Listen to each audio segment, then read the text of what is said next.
भुवनेश्वर नाल्को छकरे एक guest house सन्देहजनक भाव मृतदेह उद्धार होती। मृतक हेले शरद चंद्र भट्टाचार्य। गेस्ट हाउस मृतदेह उद्धार पर मैत्रीविहार थाना पुलिस मृतदेह उद्धार कर तदंत को नहीं तनाघना कर गेस्ट भीतर पटु लॉक थिला।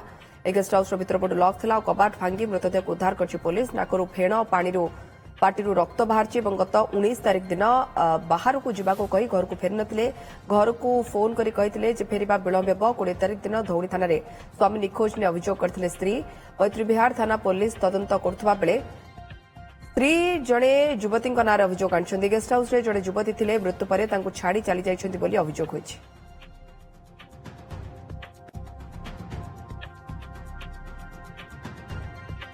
अरुण साहू आम सीनियर रिपोर्टर आम सहित जोड़ी होती। अरुण जाना चाहिए जे मृतक शरद भट्टाचार्य जो भली अवस्था सन्देहजनक अवस्था गेस्ट हाउस मृतदेह उद्धार होती। पत्नी अभियोग आनी जड़े युवती संपृक्ति रही कौन पूरा अभियोग राजश्री देखो भुवनेश्वर एक गेस्ट हाउस जड़े 42 वर्ष लोकंर सन्देहजनक भाव में मृतदेह उद्धार होती।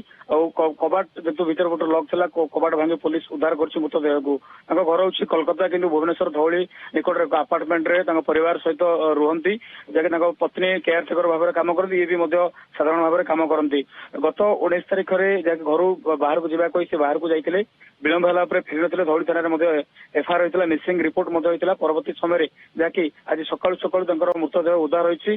पुलिस मैत्रीविहार थाना पुलिस कबाट भांगी मृतदेह को उद्धार कर पार्टी फेण बाहर नाकू रक्त बाहर पारिपार्श्विक स्थिति को नहीं पुलिस तार तदंत आरंभ कर पत्नी जे कि रिंकू भट्टाचार्य अच्छा से गुरुतर अभियोग कर स्वामी संगे जड़े झील थे से झील जन ही एभली किसी कांड मृत्यु जो सन्देहजनक मृत्यु ये नुहे ये हत्या जेहेतु सीसीटीवी रही सीसीटीवी चेक कले जना पड़ संपृक्त युवती को पुलिस उठे आने पचरा उचरा कले प्रकृत मृत्युर सत्य सामना को आस संगीन अभियोग कर। तो बर्तमान से पुलिस प्राथमिक भाव में अपमृत्यु मामला रुजु कर तदंत आरंभ कर सहित विशेष सूत्र सुइसाइड बोली से जहाँकि सूचना दूसरी कि गुरुत्वपूर्ण कथा हूँ कि जो भाव में देहरे क्षत चिन्ह रही कौटि कौटि परिवार लोक सन्देह कर हत्या अभियोग आणुंट। तो बर्तमान से पुलिस तार तदंत दिग आगे बढ़ुची।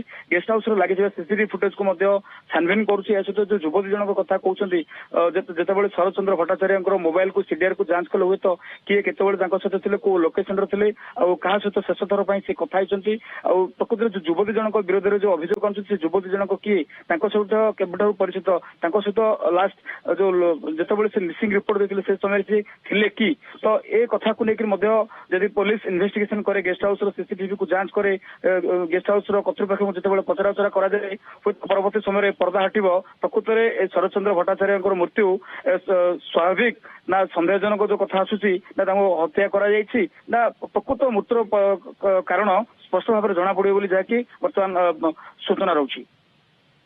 ओके अन्य कथा मत कहतु अरुण जे ये जो युवती इनवॉल्वमेंट कथा आसूची ये कथा प्रकृत में कहीं आसूची महिला पत्नी जनक सीधासख अभियोग कर सहित से रूम रे थिले पूर्व कौन प्रकार एभली घटना घटी कि देखो आम पत्नी को जितेबाला प्रतिक्रिया नौलु पूर्व युवती सहित चिन्ह परिचित कथा से एक कथा को खंडन कर प्रथम थर पर एक कथा कहते कि कहते गोटे नंबर था से गोटे नंबर में बारंबार कथा होते तो नंबर जनक कहार बोले स्वामी किसी से नंबर बाबद कथा कहून जितेबाला से निखोज थे पत्नी जनक से नंबर सीधा सड़क जितेबाला जोगाजोग करते से समय से युवती जनक रिसीव करते शरद चंद्र भट्टाचार्य पाखक आसी ना कथा से स्पष्ट भाव में मना करते कि जितेबाला परवर्ती समय डेड बॉडी मिलूँ धौली घर नाल्को छक पाख गेस्ट हाउस जो डेड बॉडी मिलूँ कौटि कौटि पत्नी सन्देह को दृढ़ीभूत कर युवती को सीधा सड़क स्पष्ट भाव में इंगित कर मृत्यु पछरे युवती हाथ थी कथा से गुरुतर भाव में संगीन अभियोग कर तो सीधा सड़क